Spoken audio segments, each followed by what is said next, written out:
It's 1992. We walk into a bar in the trendy Zona Rosa in Bogota, and the women stop talking. Their heads turn and their smiles get silly flirty. He smiles back, does this thing with his hair, and waves at the ladies with his free hand. I'm holding the other one. I can't take my eyes off him. If I do, he exchanges phone numbers with women on the dance floor. Kisses one sitting at the bar, slow dances with another while her boyfriend takes a leak in the gents. I explode, make scenes, demand respect. He laughs. He says I need help, serious help. He calls me crazy bitch. I accuse him of being a cheat, but he denies it with such disarming conviction that I end up thinking the other women are all figments of my imagination. His body throbs with an electrifying power so intense I want to claim it. But this force has a Latin bit to it, a salsa rhythm, an angry perico ripiao swing that can't possibly come from him. That power somehow is mine. I rage, but then his sick magic spills over me. I apologize, promise, cry. It started the year before. I was 25 and had just graduated as a petroleum engineer when BP hired me as a geophysicist.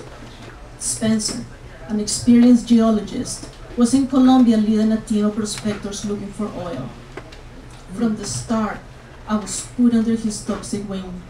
He was my mentor, the epitome of success, class, sophistication. He found my third world countryness exotic. He said I was clever. He fancied me, that my body was smashing.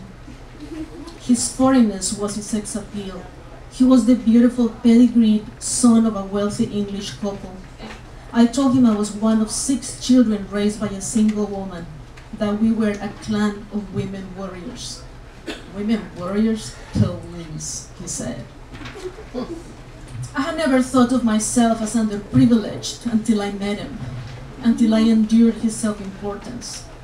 I developed insecurities I never had before, and gaining acceptance into his heart and his culture seemed the only way to overcome them. So I followed him around the office in awe. Everything about him was exciting to me, even his obsession with his appearance. Do I need concealer? He asked me during our first date, staring at his reflection in a wine glass, spiking up his hair. People in the street kept telling him he looked like MacGyver, a comment he didn't take too well because he said he was a lot better looking than everyone. But he no longer finds me exotic. He complains to his British friends about our differences in class, culture, current income, and the verdict is reached. He can do much better. So he does. He stays late after work talking to the company's lawyer, who doesn't need makeup because she's naturally pretty, doesn't blow dry her hair because it's fashionably straight, goes skiing in Aspen, and who doesn't have a Spanish accent. We've been here before. Every time he breaks my heart, I go on a hunger strike. I punish myself, ask for forgiveness while on the brink of dehydration, and cast the fishing line. My sexual bait never fails me. I'm good at it. Or so he says every time I lure him back, which is to say, after he's done rolling in other beds. He's been flirting with the lawyer for 2 weeks now. In turn, I haven't eaten a meal. And while he spends his evenings with her, I spend mine with bottles of Casillero del Diablo, which is probably the reason he's banished me from our bedroom. Boozer loser, he calls me. Now I sleep in the guest room, and I am on medical leave from work. I'm too weak to make it to the office. My face and body too emaciated to seduce anyone, let alone him. But today, it's his birthday, and I am determined to get him back. Last night is the last night we sleep in different rooms. Tonight, I don't drink myself to sleep. Tonight, he doesn't see the lawyer and comes home to me. I drink black coffee to overcome the hangover, clear my voice, and call him at work. Spencer speaking, he says. Oh, how I crave his toxic touch, his lethal words, his venom. I need a fix. I would like to take you out for dinner, I say. You're fucking kidding me. No, that's okay, thanks, he says. I bring my voice down. Come on, sweetheart. It's your birthday. Just tonight, please? We go back and forth. I plead. He says no, no, no, no, until he eventually says, fine, whatever, just tea, and I get my arse out of there. I book a table at the Santa Clara restaurant. I know this is going to cost me a month's salary, but I figure that's small price to get him back. I look my best, as good as I can look after a long period of starvation. He looks gorgeous as we take the funicular to the restaurant atop the Monserrate Peak. He doesn't look at me. He fixes his aquamarine eyes on the city disappearing under our feet as we climb in silent tension. I order a bottle of expensive wine and the priciest meal on the menu. I have class. Can you see? I'm sophisticated.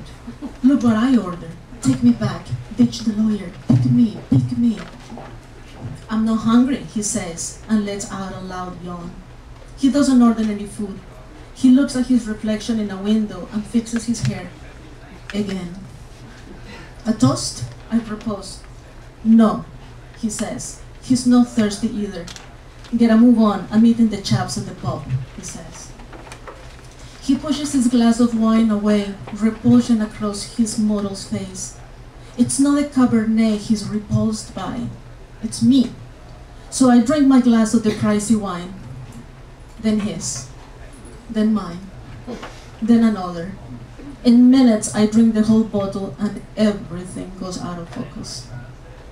I'm not paying for this bloody shite, he says. I take my credit card out and pay with a modest overdraft left on it. By the time we leave the restaurant, I am so enraged that all I can think of is hitting him. Hard, the way he hit me in San Francisco. We lost each other in Chinatown, and when we reunited, he slapped me across the face with his smooth pianist hand. Hard, the way he hit me one day at work when he accused me of flirting with a contractor. Hard, the way one night he extinguished a cigarette in the palm of my hand and blew the ashes in my face. When you smoke, you look like a whore, he said.